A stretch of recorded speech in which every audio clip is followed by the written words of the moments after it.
Speaking of thinking about the past and the future, empathy is essential to understanding the lived experiences of the people that have come before us, exist in the contemporary world, and may come to be. Ethics are a guiding standard that allow us to work towards changing those lives and our entire world for the better. And the humanities are a conduit for accessing empathy and associated implicit bias and comprehending human nature as well as the nature of progress better, and thus deriving ethical standards therefrom. To gain a deeper understanding of the topic of nurturing empathy and ethics through the humanities, let us commence a panel discussion brought to you by Chinta Sasidhar Foundation. First of all, we would like to invite upon the stage the moderator for this panel discussion, Ms. Nisha Bhakar.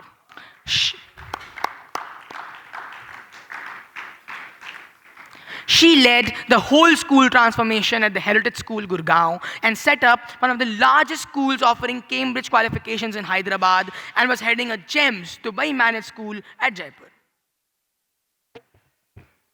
Then, we would like to invite our first panelist, Dr. Madhav De Saraswat.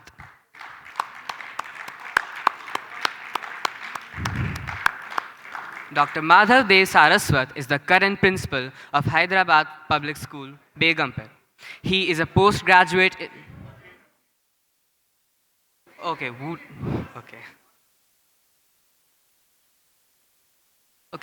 He's the current principal of Good Shepherds International School.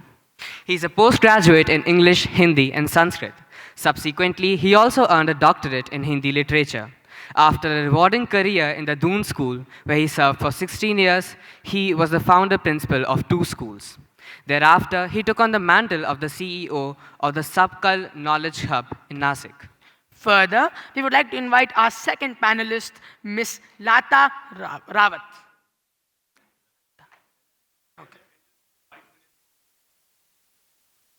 Okay. Lata Rawat is a director, Cambridge Court Group of Institutions, with 20 plus years of experience in the education industry, founder of an educational institute, and as the incumbent principal and director of Cambridge Court Group, she is an educator recognized by the Economic Times as well as an education leader. Then, we would like to invite our third panelist, Mr. Pradeep Baba Madhok.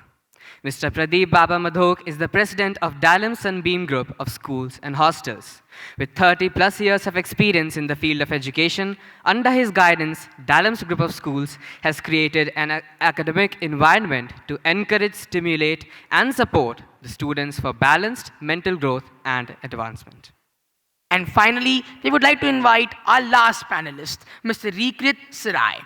Mr. Reekrit is an educator, publisher, entrepreneur, author, and investor. He is the managing director of the Satluj Group of Schools, and he is the co-founder and director of Rumour Books India, one of India's largest and most reputed English language trade publishing houses. We'd like to invite you all upon the stage now, ladies and gentlemen. Hi everyone, good afternoon.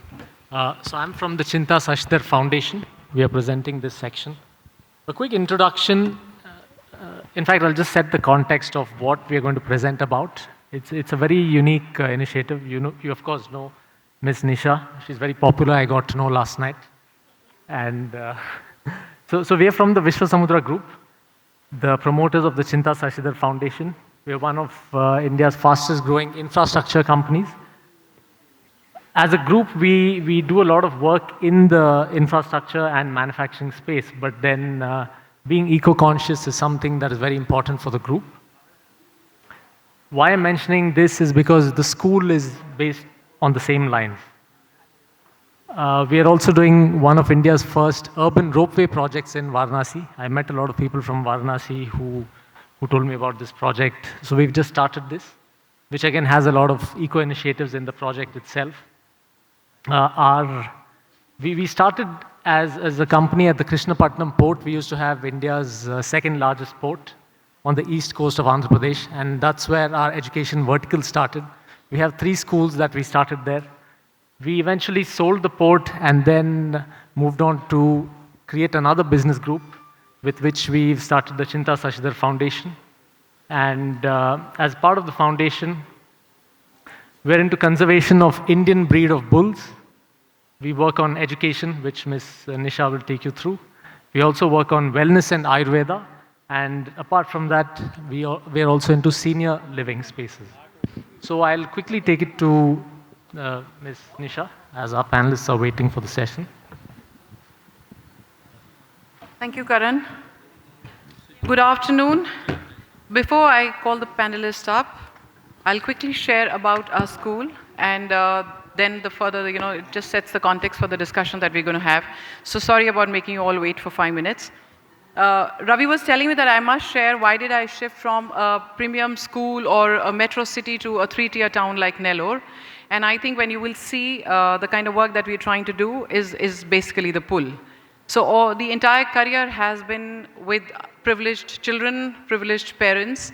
And when I shifted to Nellore about 5 years ago, is when I started interacting with the underprivileged for the first time, and I realized that there's a lot of potential out here as well. And then the amazing management that we had allowed us to do what we wanted to do. And this new project is another step towards it. So before I go on what Nandagokulam Life School, which is run by the Chinta Sasidhar Foundation, is, I must first tell you what we are not. And this is all coming from the different conversations I've been having with people. So we're not a business house that wants to open up a lesser privileged school to look good.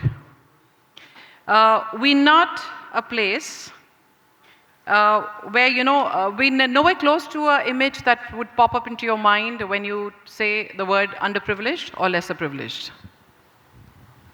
We're not a bunch of people who are trying to create a buzz by, creating a school or putting the oxymorons like underprivileged and progressive school together. We're not here to compete with anybody. Neither are we claiming that we've arrived in life or we know it all. We are very humbly going to present the school to you. And we are not just a CSR initiative of a rich business house, because a lot of business houses have a lot of money, but they don't take up such initiatives. So then who are we? So we are an international school, or rather a school with international facilities, a progressive school for the underprivileged. And the images that you see out there are the images from our school. Why a school for the underprivileged? Purely because the management feels, and so do we, all of us, that poor kids deserve the full dignity and the opportunity to bring their dreams come alive. And why this big infrastructure rather than a humble school is purely because when a child enters into a school which is not as grand as this, he thinks only the privileged children have the right to go there. And even after 12 years of his schooling, he comes out poor in his thought and he stops dreaming. We don't want them to do that at all. Second was, we are an all-boys school. So why an all-boys school and why are girls not there, though I head the school? It's purely because I think there are enough initiatives happening for girls, but we aren't really thinking about our boys at all.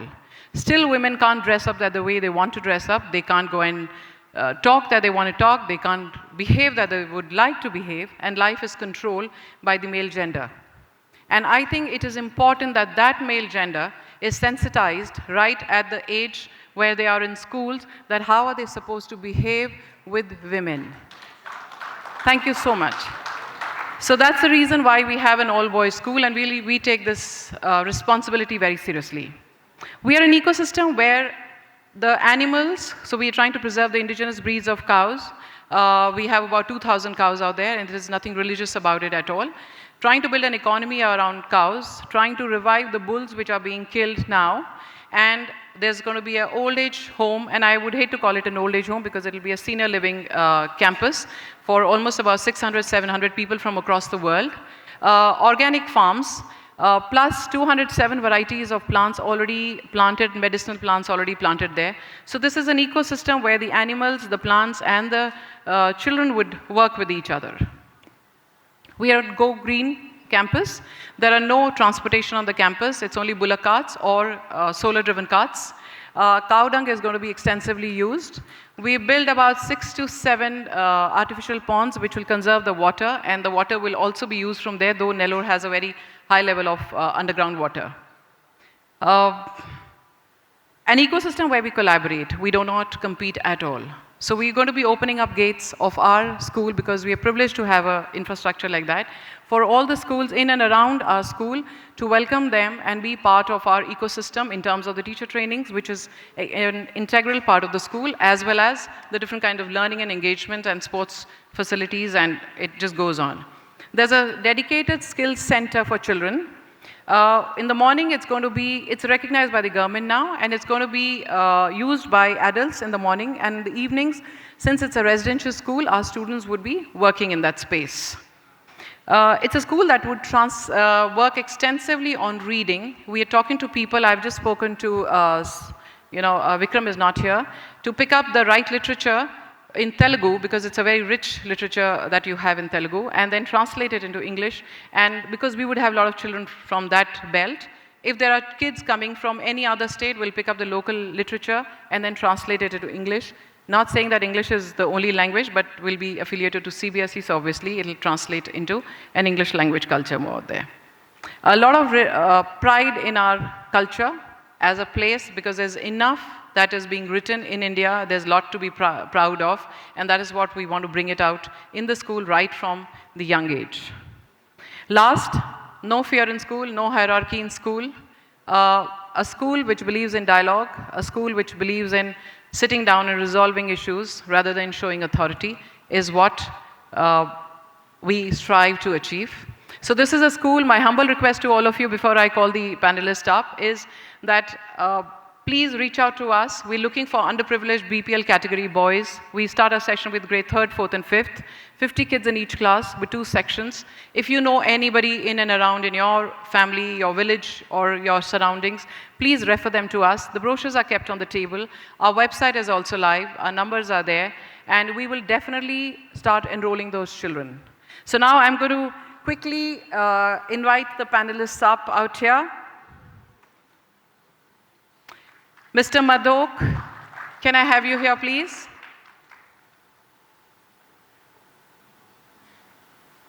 Mr. Reekrit Serai, Mrs. Lata Rawat, and Madhav sir. I call Madhav sir because I worked as his junior, so I can't call him anything but Madhav sir.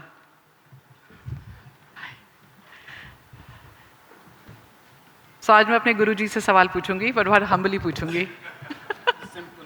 Simple one.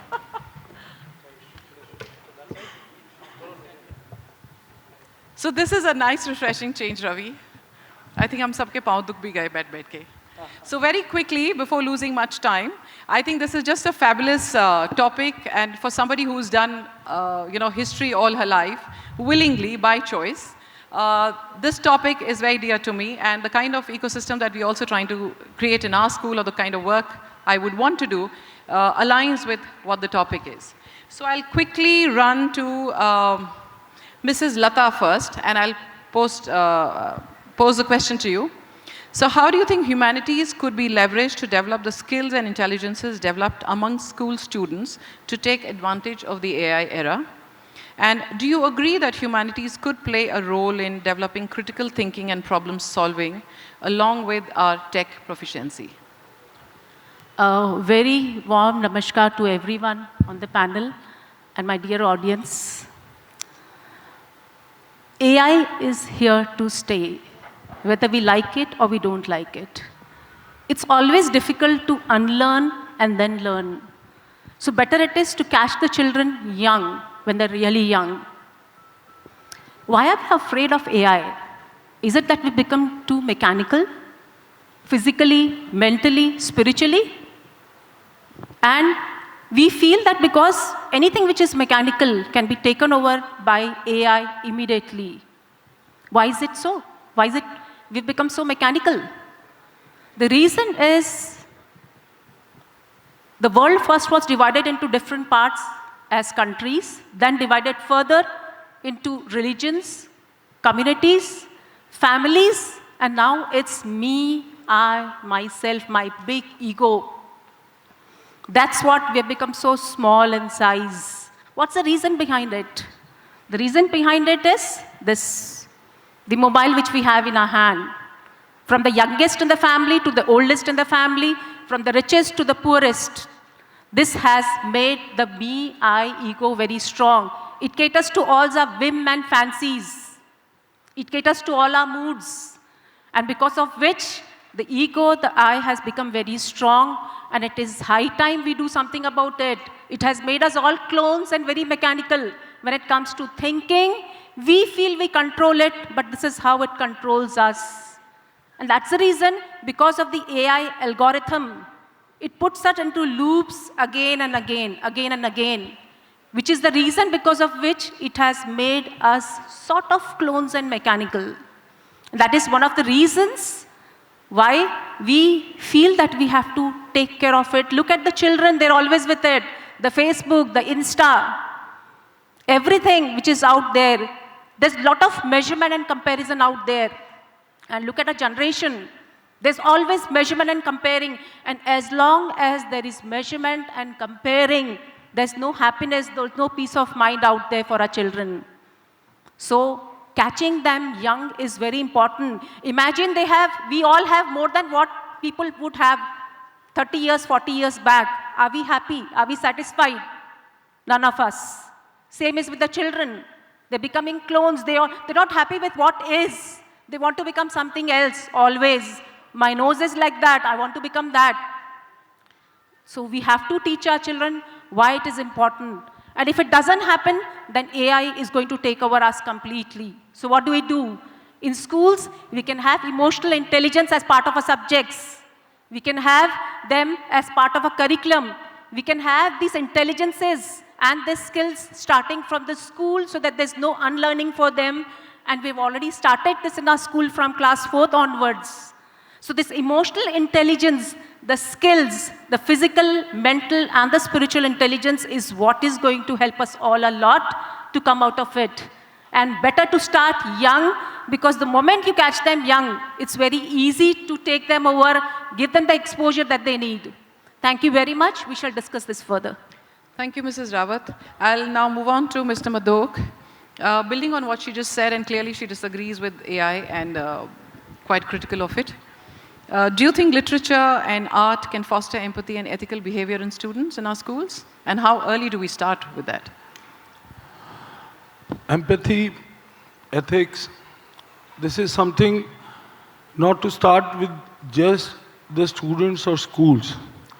I very firmly advocate that this should be first practiced rather than preached in our own family itself.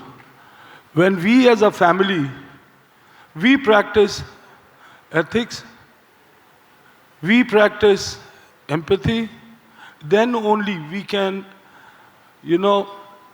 give a direction to our students, which way to go, which way the children should go.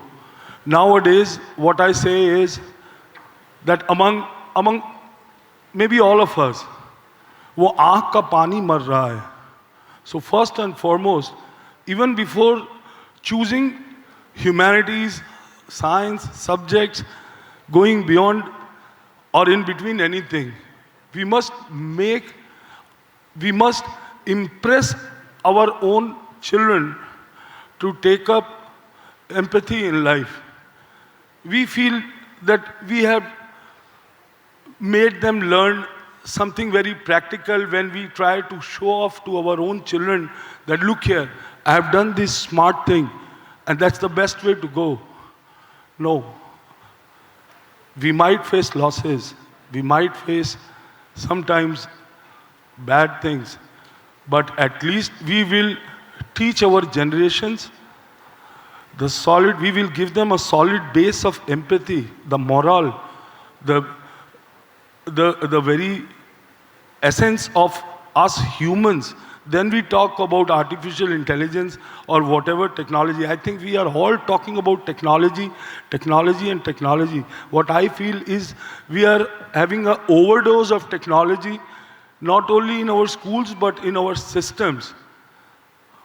I remember the only thing I grew up learning was that there are two things important in life. One is health, and the other thing is education. And that's what I practice all my life.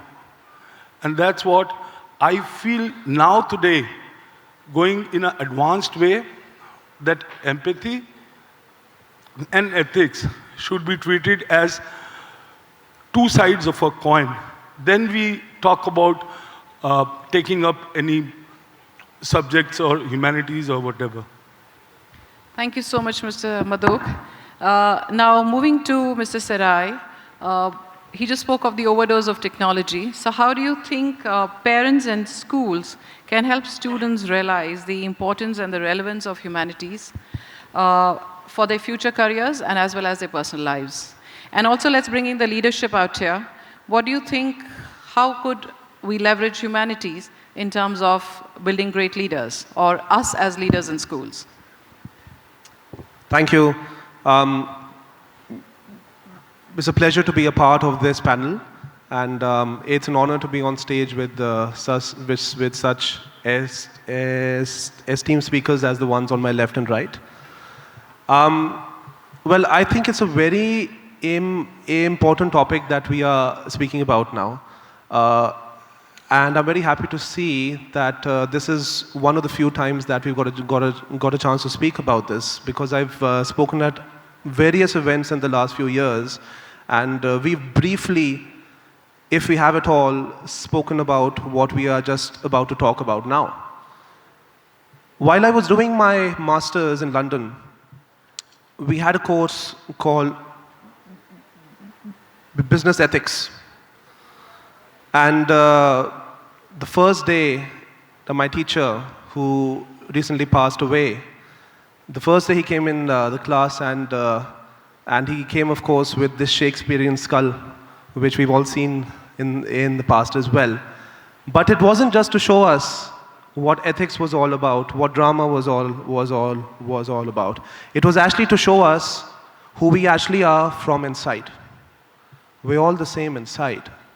What differentiates us is not the color of our skin, the way we talk, the way we look. It's actually the values. And it's that moral compass which one strives to live by. So that was the first lesson that we were taught in terms of business ethics. And when it comes to ethics again, multiple things can, of course, be spoken about. If you've heard of the tragedy Oedipus Rex, where this young boy is destined to kill his father and to marry his mother. It's just a Greek myth, of course. And towards the end of the play, he gouges out his eyes. We don't learn violence from that. Violence is the last thing you learn from such a play. Violence is the last thing that you learn from such ethical issues that we face in life. It is empathy. Towards the end of the story, you realize, why does he gouge out his eyes? I mean, like if you've read the play. So when it comes to the various streams after grade 10th that students have in front of them, of course the liberal arts and of course the art stream is one stream that is looked down upon. And it's a very contradictory aspect that we look at, because out of the 40 million undergraduate students in our country at this point of time, 10 million of them are doing their BA, Bachelor of Arts. So why is this looked down upon? The world over, in business schools, during BTech as well, in various parts of the world, and while you're doing your BSc, you're taught a portion of liberal arts in terms of ethics. You're taught a portion in terms of any other aspect of that. But why is this not the most important thing? Because in the end, we are not machines. This is, of course, the world of AI, but of course, we are not machines. We are human beings made of flesh and blood. And unless we understand ourselves, how are we going to understand the world which is all around us? How are we going to understand what is going on around us? The second aspect that I would want to talk about is leadership, and how it's very important that we entwine, of course, liberal arts with every other degree in the world, and why it's very, very important at this point of time. Because if you want to be a true leader, and we have such immense, respectable leaders in this gathering, who I know, of course, it's because if you want to be a true leader, it isn't just about getting the job done. It's about eventually saying that what I'm doing for my team, they will do the same for me as well. It's about having that level of trust. And that is something that you can just learn from liberal arts. That is something that any amount of coding, though I love tech and I've spoken about tech many, many times in the past, I mean, like those of you present who know me, but any amount of coding, any amount of degrees cannot teach you. That eventually it's about how you deal with others around you, and how you treat them, and how you want them to treat them as well. Thank you. Thank you so much.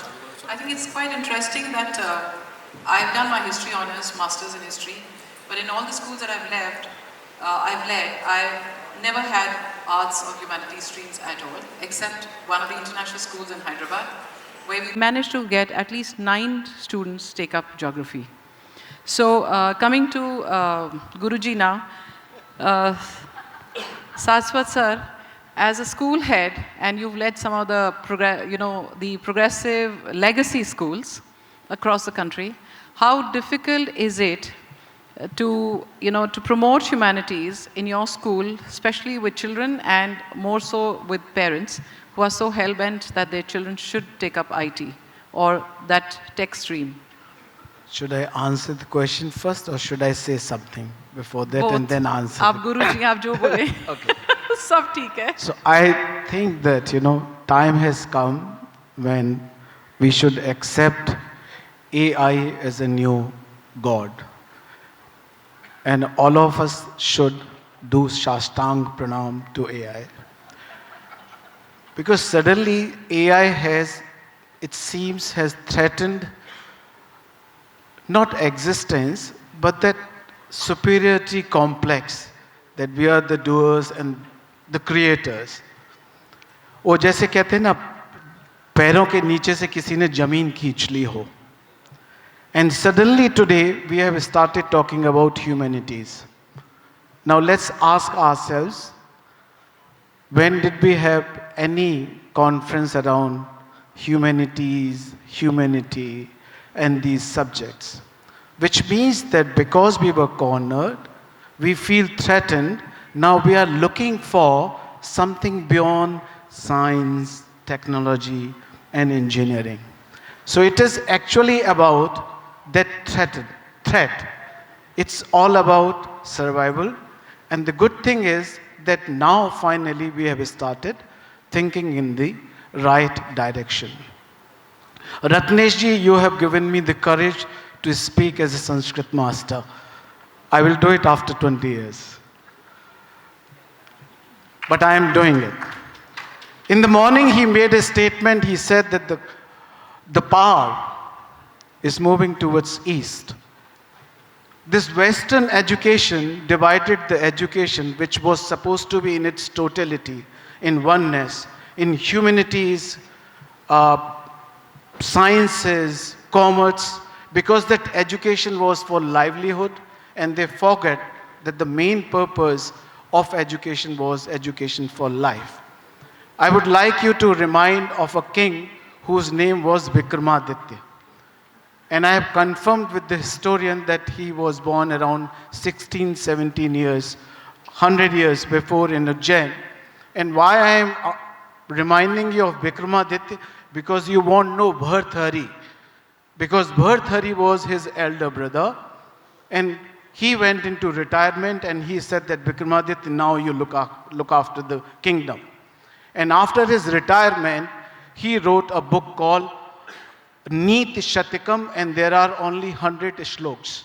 in Neet Shatakam.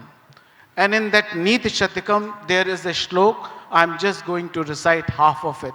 No point wasting your time. And it says, Sahitya Sangeet Kala Vihinah Sakshat Pashu Puch Vishanhina.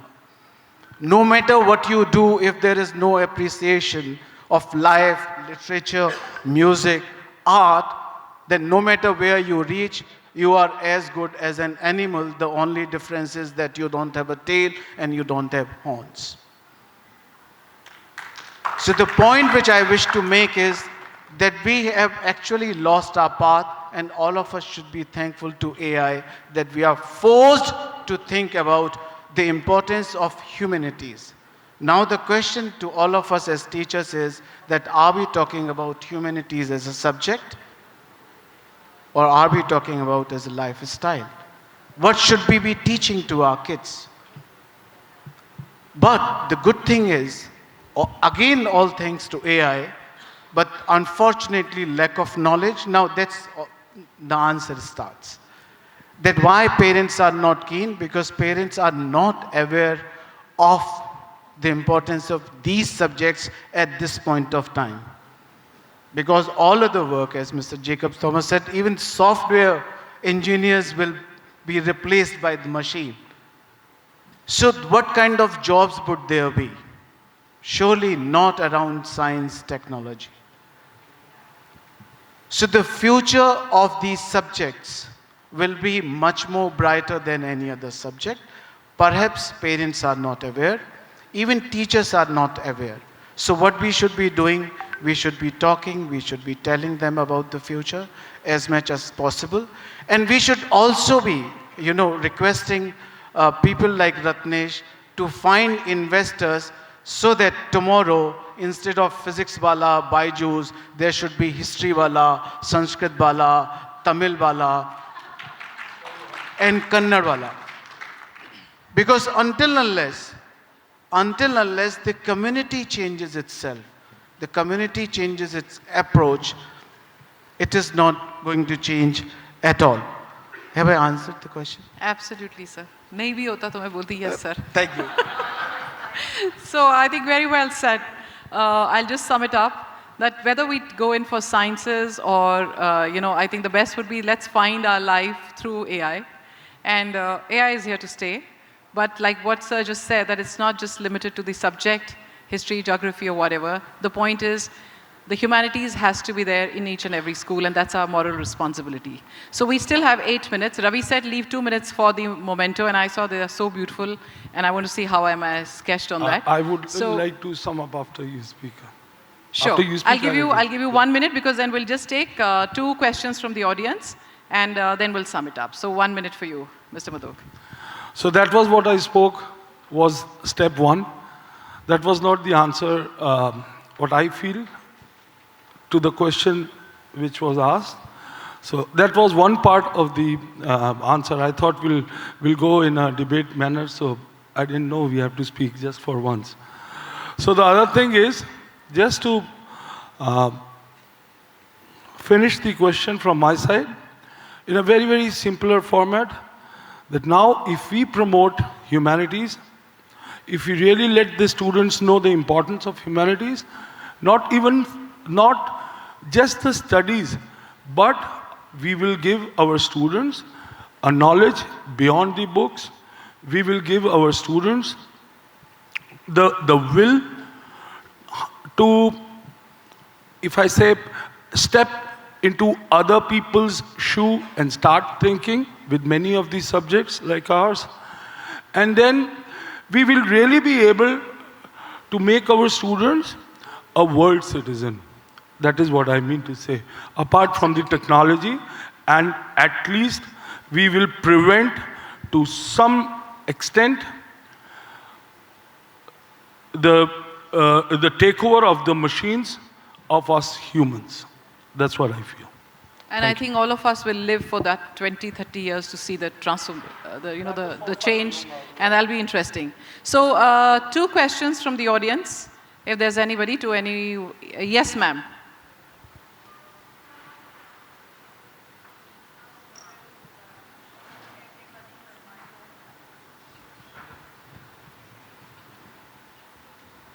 Please tell which panelist you want to ask the question to and 1 minute to answer, please. A very good afternoon. Thank you so much. I would like to, for my question. A little louder. I would like to ask Madhav sir. Ask? Madhav sir. Madhav sir, yes. Yeah, Madhav sir. Sir, I just want to know, with due respect, sir, that in order, like whatever we had been discussing, since like about AI and nurturing the empathy and ethics, moral ethics throughout the humanities. So, is it that so we as educators do we need to improvise on the strategies which we follow in our life skill classes to sort of bring in more impact on it? I said, do we need to improve on our strategies in our life skill classes so as to bring in more of such, like nurture empathy and ethics throughout students? Like we.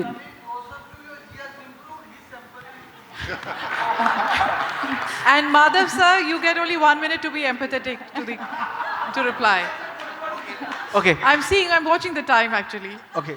So there is an activity called sustainability. Okay? Once the school closes, just collect all the notebooks in the school and see how many of those notebooks have not been used. And then go to the assembly and talk about sustainability with conviction. The point which I wish to make, that there is a huge gap between what we say, what we wish our kids to learn, and what we do in practice. If there is transparency, if there is no gap, then perhaps all this we would not need to talk about. Thank you so much. Thank you so much. Thank you, sir. One last other question, if there is any. Yes, Raviji.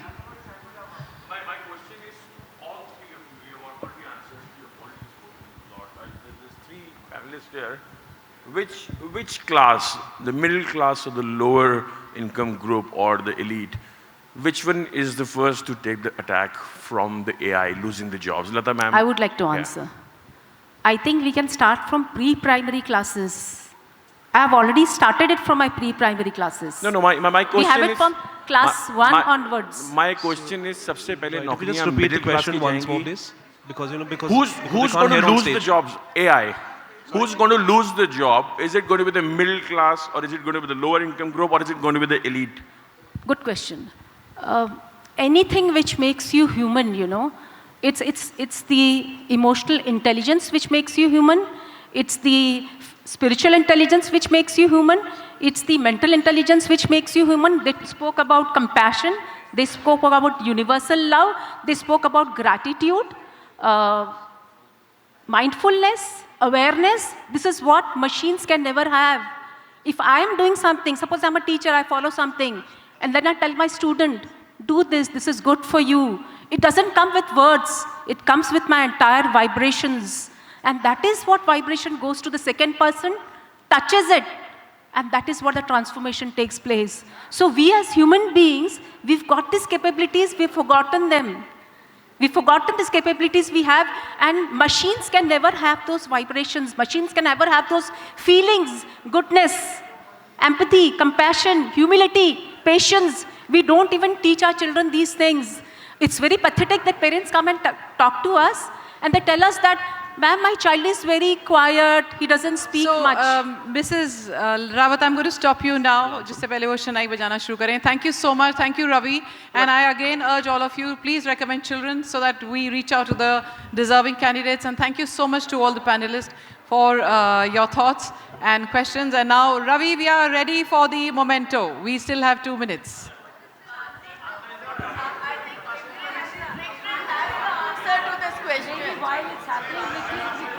My answer is middle class. Middle class is taking a hit. Speaking of programmers, Should I answer? Right. What I particularly feel in this case is that I think mostly it will be the lower and the middle class that will lose out. So what I'm talking about in terms of the classes is your income levels. So of course the lower and the middle income level groups will, as for me, lose out the most in terms of AI. But that's a larger conversation that I think that we'll have to have post this. So I'm happy to talk to. So I'm happy to talk to all of you about this once we're done here. Thank you. Thank you, Nisha. Look at this. How do you look?